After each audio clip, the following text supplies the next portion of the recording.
Hello everyone, CoolDayR here, just quickly showing you iOS 6 beta. So I'm going to prove to you first that this is iOS 6.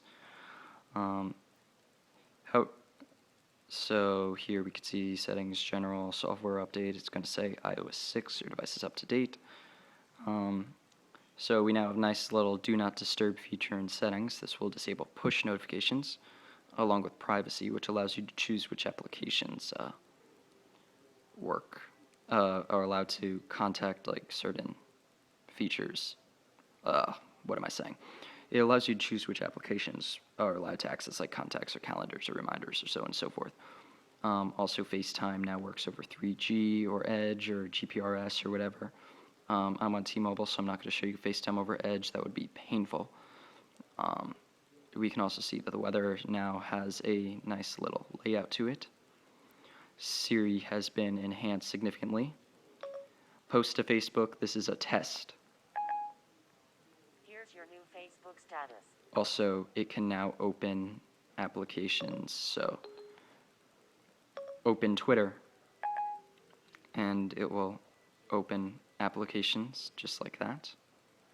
But I'm not going to get into this right now. Everything has pretty much a nice new layout. There's also, so music has a nice new layout, the phone app has a nice new layout, iTunes has a nice new layout, so pretty much everything has a nice new layout. We also have Passbook, which at the moment does absolutely nothing. I'm not sure what it's supposed to do yet. Well, it's supposed to work as you're boarding past your tickets, whatever, but at the moment does nothing. And then we have Maps, which has 3D view and whatnot, so that's kind of cool. However, this is kind of a beta feature at best. It's very buggy, barely works. I'm sure this will be fixed out by iOS 6 official release, but at the moment there's no real support for 3D. It also has turn-by-turn navigation for the iPhone 4S, which is nice. Also, there's a whole bunch of new sharing things that work fantastic, so I can share pretty much anything. It's fantastic. So that's just a quick view. Also, there's a new widget that allows you to tweet or post to Facebook or whatnot. So now I'm just going to show you the rest on my iPad 3. So here's my iPad 3. And the iPad 3 finally has Siri support. Hello. Hello.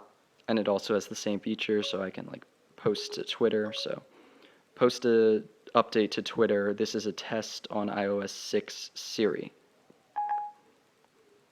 Here's your tweet. So Ready to set. So that's how it works. Also, when you install a new application, it'll have a nice little new banner over it, which is kind of cool. Also, we have this nice little ripple background, which is new to all iOS 6 devices. So if we see there's now a new application for the iPad called Clocks, and it is just a very nicely laid out clock that shows like it shows the weather of certain areas and the clocks of certain areas, and it allows you to do alarms and stopwatches and so on and so forth. The nice thing about this is also Siri works with weather and stocks, despite the fact there's no stock app. So I could be like, how's Apple stock? Apple is at $573.70 today. So it can still function without the native applications. I'm pretty sure it just does this with frameworks. I was able to achieve something similar with my Siri port when I was first trying to enable all features on the iPad. So this is just essentially what iOS 6 looks like running on the iPad. It's very similar in many ways. It's also very different. There's a whole bunch of new features that I honestly could not live without. Or at least I don't know how I lived without them. So you can see everything's nice and tabbed now. The do not disturb feature is fantastic for if you want to sleep / people are pissing you off. Yeah, it's just overall very well laid out, and As I said, the maps is in a very early beta, but here's just a general idea of what it looks like for the tri-state area. And at the moment, the only place that I've actually seen maps fully working is in San Francisco.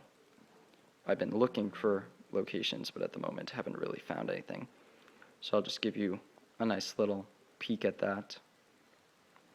So let's just zoom into San Francisco. Let's choose right there. And now let's switch to a satellite view. So we could see right here it's trying to develop some topography. If I zoom in enough,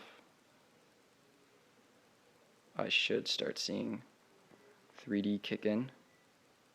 So here we go, we see 3D features loading up, and we could zoom in further and we can actually see that this entire area is in 3D, and you rotate around by just doing this, which is very cool. So we get to see a nice 3D representation of the entire area. So I'm just spinning it a few times to show you guys what it looks like.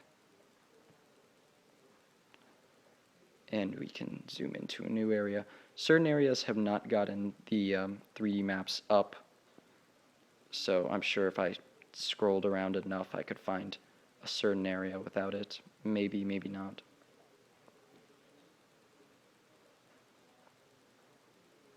Now this whole area's has a 3D view. We can also see that trees look very, very bizarre when it comes to 3D views. See, trees don't exactly render right yet. I'm not sure if they're going to fix that, but you can't exactly complain. And also, amazingly enough, there's no people in this entire thing. I have yet to find a person. And you'd assume with a whole bunch of 3D maps that eventually you'd run into a person, but apparently not. So I cannot find a single person in this entire rendering. But if I do, I will definitely show that off. So yeah, that's just maps, which will be fantastic once it's all set up. And again, there's just a few things that have a few new layouts, nothing too major. The App Store looks nice and whatnot. So they've just set it up to be brand new and pretty, and yeah. So this is just iOS 6 running on my iPhone 4S and my iPad 3. I will also have a link in the description that posts pretty much every single feature I find, along with pictures of iOS 6 and whatnot. So I hope you enjoy this. This is iOS 6 demo beta 1.